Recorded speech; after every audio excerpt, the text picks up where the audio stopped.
Something I'm looking forward to with House of the Dragon is the idea that some of the theories that have been developed about Fire and Blood may get confirmed on the screen.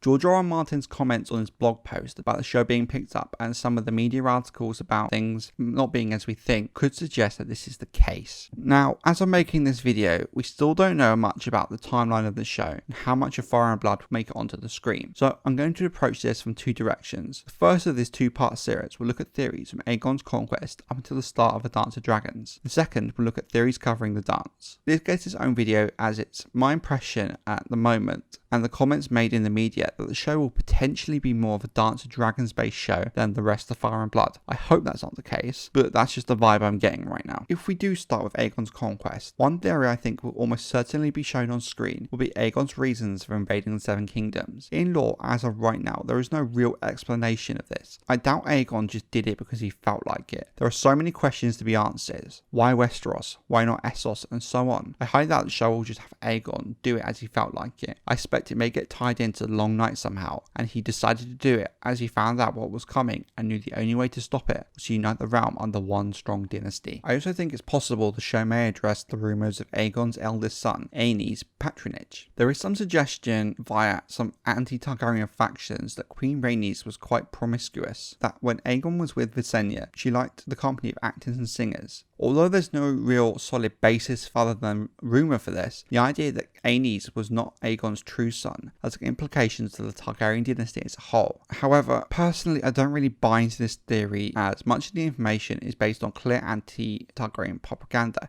and in a way that's almost made quite clear in Fire and Blood that these rumours really started to surface when trying to delegitimize the idea of Aenys being a good king. I actually suspect Visenya might have even had a part in spreading them. One thing I don't think we'll find out, however, is the theory that Rhaenys survived being shot down over Dorne, and linked to this, the contents of Nymoor Martell's letter to Aegon that ended the First Dornish War. I think part of what makes these two mysteries so good is the fact there is no answer. The possibility Rhaenys could have survived is quite an horrific idea, and I think it's almost best left unanswered. And I think the same with Nymoor's letter. Aegon the Conqueror was a fierce king with 3 dragons, and one of the most powerful men in the world. So what was in the letter that affected Aegon so much that he would agree to peace terms with Nymoor? Of course, there are ideas out there about what it is, but again, I think part of what makes it so compelling is the mystery itself.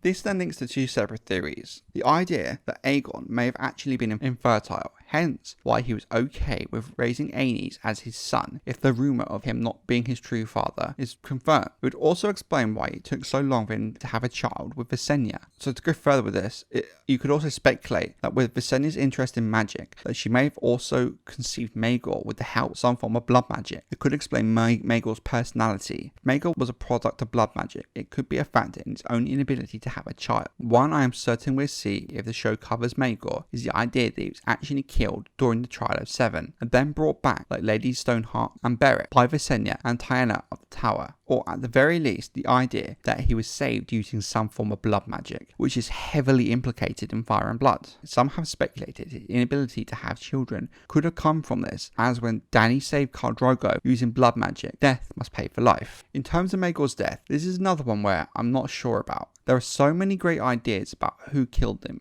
ranging from his wife to the faceless men, even the idea that he took his own life. However, this is a case where once again, I think the power of the moment, why it is so interesting, is the mystery behind it, and I do wonder if the show will choose to keep this a mystery. Now, there are two theories that really got me excited about the prospect of seeing on screen. The first is Aeria Targaryen's ill-fated trip to the ruins of Illyria, and the horrors that happened to her while she was there. This is an amazing part of Fire and Blood that gives us a new idea about what happened in Valyria. The bit that jumps out at me is the idea of finding out what exactly was big enough to seriously wound a dragon the size of Balerion the Black Dread. It's something I really hope we see. The second thing is the story of Alyssa Farmer stealing the 3 dragon eggs from Dragonstone, and the idea that the 3 eggs were the ones given to Daenerys at the start of the story, Game of Thrones. I really want to know what happened, and maybe get some information about the eggs themselves. It could be a really subtle thing to confirm it. All you'd have to do is use the same props. Now, these are only a few of the theories that came to mind when I was thinking of Fire and Blood, and it really did kind of focus on Aegon's conquest and the years after, because Personally, that's kind of the area I'm a little bit more familiar with in terms of theories. So if anyone's got any ideas of any theories kind of from Jaehaerys up to the dark, it'd be great if you could leave them below so I can have a look into them. And maybe I can do like a viewer comments video of some sort about these theories. Part of what made watching Game of Thrones so fun for someone who's read these Song of Ice and Fire books multiple times is seeing the long-standing fan ideas come to life or be disproven. And I hope the same will happen with Fire and Blood too.